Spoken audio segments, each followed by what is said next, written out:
Like, share, subscribe અને support જરૂર કરજો. એક ખૂબ જ સુંદર, શાંત અને પ્રકૃતિ ગોદમાં વસેલા ગામડાના રમેશભાઈ પોતાના નાના પણ ખૂબ જ ખુશાલ પરિવાર સાથે રહેતા હતા. રમેશભાઈ સ્વભાવે અત્યંત સરળ, મહેનતુ અને દયાળુ માણસ હતા. તેમણે આખી જિંદગી ખેતરમાં કાળી મજૂરી કરીને પોતાના પરિવારનું પાલન પોષણ કર્યું હતું. લગ્નના ઘણા વર્ષો સુધી ઘરમાં કોઈ સંતાન નહોતું, જેના કારણે રમેશભાઈ અને તેમના પત્ની ઈશ્વર પાસે દિવસ રાત પ્રાર્થના કરતા હતા. છેવટે ઈશ્વરને તેમની સાંભળી અને તેમના ઘરે એક અત્યંત તેજસ્વી અને સુંદર દીકરીનો જન્મ થયો. જે દિવસે દીકરીનો જન્મ થયો તે દિવસે આખા ઘરમાં અને આજુબાજુના પાડોશમાં જાણે કોઈ મોટો ઉત્સવ હોય એવો માહોલ સર્જાઈ ગયો. રમેશભાઈ આંગણામાં સાક્ષાત લક્ષ્મીજી પધાર્યા હોય એવો અદ્ભુત આનંદ છવાઈ ગયો હતો. તેમણે ખૂબ જ પ્રેમ, ઉગમ અને વ્હાલથી પોતાની દીકરીનું નામ દિયા રાખ્યું. દિયાનો જન્મ થયો ત્યારથી તે રમેશભાઈના જીવનનો સાચો આધાર, તેમના ધબકારા અને તેમના દરેક શ્વાસ બની ગઈ હતી. પોતાની આર્થિક ખેંચતાણ, ગરીબી કે મોંઘવારી વચ્ચે પણ રમેશભાઈ દિયાની કોઈ પણ નાની મોટી ઈચ્છા, સારા કપડાં કે સુંદર રમકડાંનું ક્યારેય અધૂરું નહોતું રહેવા દીધું. દિયા જેમ જેમ મોટી થઈ હતી તેમ તેમ આખા ઘરમાં તેની કાલી ઘેલી ભાષા, નાનકડી પાયલનો છમછમ અવાજ અને તેની નિર્દોષ દોડધામ ગુંજતી રહેતી. રમેશભાઈ આખો દિવસ ખેતરમાં કાળઝાળ તડકામાં પરસેવો પાડીને જ્યારે પણ થાકેલા પાકેલા ઘરે પાછા ફરતા, ત્યારે દિયા પોતાના નાનકડા પગલે દોડીને દરવાજે પહોંચી જતી અને પોતાના પિતાને વળગી પડતી. દિયાના ચહેરા પરંતુ એ માસૂમ, નિછળ હાસ્ય જોવાતા જ રમેશભાઈનો આખો દિવસ બોજ, થાક, ચિંતા અને શારીરિક દુઃખ ક્ષણભરમાં ગાયબ થઈ જતા. પોતાની નાનકડી આંગળી પકડીને રમેશભાઈએ દિયાને પહેલું પગલું ભરતા અને ચાલતા શીખવાડ્યું હતું. જ્યારે પણ દિયા રમેશભાઈ રમતા રમતા પડી જતી કે તેને સામાન્ય વાગતું, ત્યારે રમેશભાઈનું કાળજું કપાઈ ઉઠતું.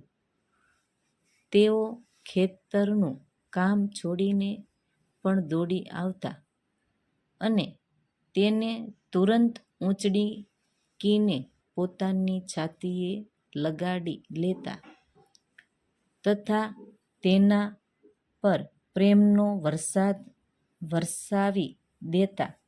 દિયાનું ખુશ મિજાજ હાસ્ય જ આખા ઘરની સાચી શાંતિ, રોનક અને વસંત હતી. જગતમાં સમય સૌથી ઝડપી વહે છે અને જોતજોતામાં સમય પાંખો લગાવીને ઉડી ગયો. જે દીકરી ગઈકાલે પિતાના ગોદમાં બેસીને રમતી હતી અને કાલી ઘેલી ભાષામાં વાર્તાઓ સંભળાવતી હતી. તે જ આજે ભણી ગણીને એક ખૂબ જ હોશિયાર, સંસ્કારી અને સમજદાર યુવતી બની ગઈ. દિયા હવે ઘરમાં દરેક કામકાજમાં પોતાની માતાની મદદ કરાવતી, પિતા માટે સમયસર ચા પાણી બનાવતી આપતી અને પિતાની નાની મોટી દરેક જરૂરિયાતો પૂરેપૂરું ધ્યાન રાખતી. પરંતુ આ સંસારનો અને કુદરતનો એ જ શ્વાસ નિયમ છે કે દરેક પિતાએ પોતાની કાળજાની કોર સમાન દીકરીને એક દિવસ પારકા ઘેરે વળાવવી જ પડે છે. રમેશભાઈ પણ આ રીતથી સજાણ નહોતા. તેણે દીકરીના ઉજ્જવળ ભવિષ્યનો વિચાર કર્યો ને એક સારા, સુરક્ષિત, સંસ્કારી અને પ્રતીતિ પરિવારનો છોકરો શોધીને દિયાના લગ્ન નક્કી કર્યા. લગ્નના દિવસો જેમ જેમ નજીક આવવા લાગ્યા તેમ તેમ ઘરમાં શરણાઈઓ અને ઢોલના તાલ સાથે આનંદ અને ઉત્સાહ તો હતો, પણ તેની સાથે સાથે એક અજાણ્યો સન્નાટો અને ભારેખમ ઉદાસી પણ પથરાવા લાગી. ઘરમાં સુંદર મંડપ બંધાયો. રંગેરંગી રોશનીથી આખું ઘર ઝળહળી ઉઠ્યું. શરણાઈઓના મધુર અને કરુણ સુંદર રેલાવાન લાગ્યા અને સગા સંબંધીઓની ચહલપહલથી આખું ઘર ગુંજી ઉઠ્યું. સહુ કોઈ ખુશીમાં ઝૂમી રહ્યા હતા, પણ રમેશભાઈનું દિલ અંદરથી સાવ ખાલી અને ભારે થઈ રહ્યું હતું. તેઓ લગ્નની દરેક નાની મોટી વ્યવસ્થા અને ખર્ચ એકલા હાથે રાત દિવસ એક કરીને પહોંચી વળતા હતા, પણ તેમની છાતીમાં ચાલી રહેલું વીરના દુઃખનું વંટોળ કોઈ શકતું નહોતું.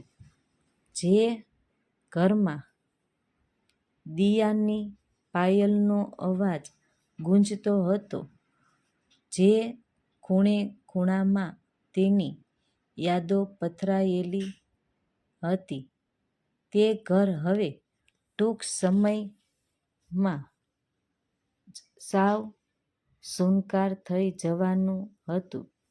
એ વિચાર જ પિતાના દિલને અંદરથી કોરી ખાતો હતો.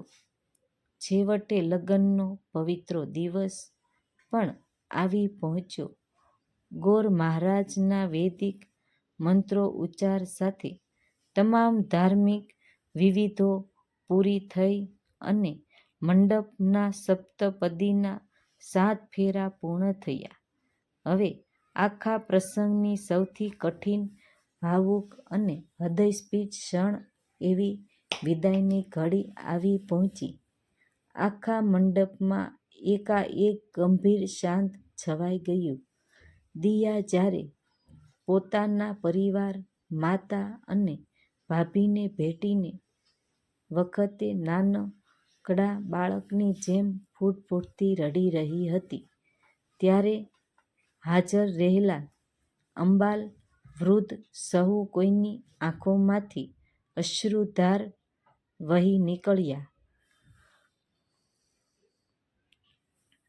પોતાની માને ભેટીને દિયા જ્યારે ધીમા અને ધ્રુજતા પગલે પિતા રમેશભાઈ પાસે આવી, ત્યારે આખી જિંદગી પોતાના દુઃખ અને આંસુ છુપાવનાર તથા મજબૂત મનના ગણાતા રમેશભાઈ પોતાનું ધૈર્ય સાવ ખોઈ બેઠા. જે પિતાએ ક્યારેય દીકરી સામે આંસુનું એક ટીપું પણ નહોતું પડવા દીધું. તેમની આંખોમાંથી આજ મમતા, સ્નેહ અને વીરના અવિરત અશ્રુ વહી રહ્યા હતા. દિયા પિતાને વળગીને ધોધમાર રડી પડી અને પિતાની છાતીમાં પોતાનું મોં છુપાવી દીધું. રમેશભાઈનું કાળજું અંદરથી સાવ ભાંગીને તૂટી ગયું હતું. તેમના હોઠ પરથી શબ્દો નીકળી શકતા ન હતા, પણ તેમની આંખોનું દરેક આંસુ એક પિતાના અસીમ અને પવિત્ર પ્રેમનો વ્યક્ત કરી રહ્યું હતું. તેમણે ધ્રુજતા હાથે દીકરીના માથે હાથ મૂક્યો, તેને પોતાની છાતીને સરસી ચાપી અને તેના કાનમાં વ્હાલથી ગદગદથી સાદે કહ્યું, "બેટા, સાસરે જઈને સૌના દિલ જીતી લેજે.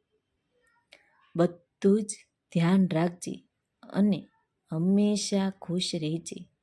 પણ આ વાત તારી જિંદગીમાં ક્યારેય ન ભૂલતી કે આ બાપુનું ઘર અને તેના દરવાજા તારા માટે આજીવન ખુલ્લા છે.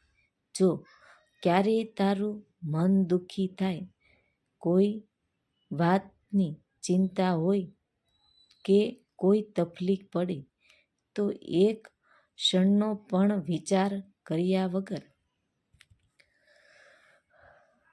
આંખા બંધ કરીને તારા આ બાપુને કહી દેજે, હું હંમેશા તારી પડખે ઢાલ બનીને ઊભો રહીશ." દિયા ધીમે ધીમે અશ્રુ ભરીને આંખે વાર પાછળ ફરીને પોતાના પિતા સામે જોતા જોતા ગાડી તરફ આગળ વધી અને પોતાનો નવજીવન તરફ વિદાય કરી ગઈ. દીકરી ઘરના ઉંબરા પરથી તો વિદાય થઈને બીજા ઘરને ચાલી ગઈ, પણ રમેશભાઈના દિલમાંથી, તેમની સ્મૃતિઓમાંથી અને તેમના વિચારોમાંથી તે ક્યારેય એક ક્ષણ માટે પણ અલગ ન થઈ શકી.